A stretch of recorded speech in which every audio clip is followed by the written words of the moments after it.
నీ కోసం ప్రాణమిచ్చిన యేసు ప్రభు మీద నువ్వు తిరగబడుతున్నావు. అసలు నాకు అర్థం కాదండి, కొంతమందికి యేసు ప్రభు అంటే ఎందుకంత కోపం? నువ్వు యేసు ప్రభు నమ్ముకున్నావా? ఎలేస్తాను, తరిమేస్తాను, తన్నేస్తాను, గుద్దేస్తాను అంటారు. ఎందుకండి? ఏం చేశాడంటే ఆయన?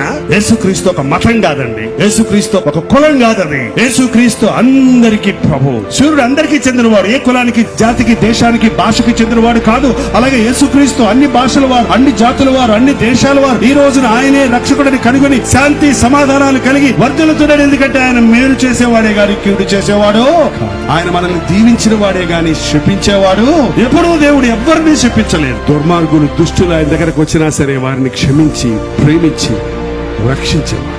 ఈ రోజున యేసుక్రీస్తు మనల్ని ప్రేమించేది, మనతో మాట్లాడాలని ఆశపడుతున్నాడు. నా కుమారుడా, నీ హృదయం నాకి, నా కుమార్తె నీ హృదయం నాకి. నువ్వేం చేయక్కర్లేదు, నువ్వే నీ నీ నీ నీ అన్నదానాలు, వస్త్రదానాలు, నీ కానుకలు, నీ విరాళాలు, నీ భక్తి ఆచారాలు నాకు అక్కర్లేదు.